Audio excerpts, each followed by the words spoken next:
fortune aux contribuables. C'est pas des milliers de dollars, là, c'est pas des millions, c'est des milliards de dollars qui durent depuis 30, 40 ans et ça continue actuellement. Ce 300 000-là, en 2004, nous autres, à l'après-rupture, on a découvert le supercherie grâce à la loi d'accès à l'information.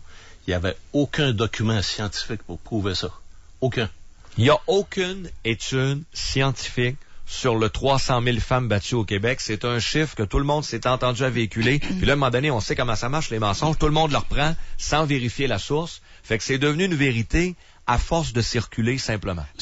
Pour faire un tout petit récit, c'est McLeod et Cadieux qui, dans les années 1984, avaient fait un document pour le gouvernement fédéral à l'époque.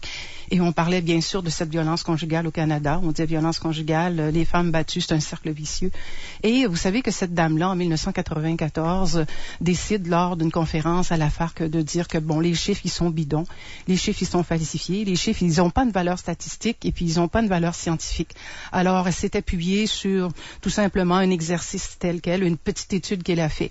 Elle l'avoue, ça, cependant, en 1994. Moi, ma grande question, de 1994 à aujourd'hui, comment cela se fait-il que notre gouvernement ici au Québec, on n'a pas réalisé que madame venait de nous dire la vérité? Et pourquoi on ne corrige pas la trajectoire? En 1994, le chat est sorti du sac. Absolument. Même celle qui est à l'origine de certaines études qui ont été citées au départ a dit effectivement, c'est pas 300 000 femmes battues au Québec par année, mais malgré tout, on persiste. On persiste et on vous ostracise et on vous diabolise, pardonnez-moi, pendant 30 ans.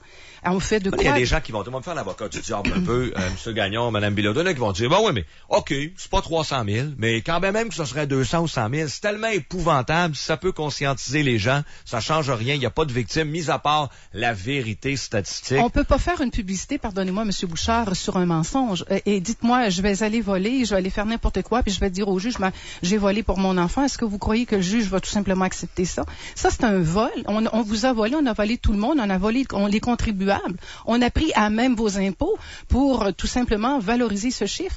Imaginez-vous, mettez-vous dans la peau des députés qui entendent qu'il y a 300 000 femmes battues au Québec par année. Moi, la première, j'ai une réaction.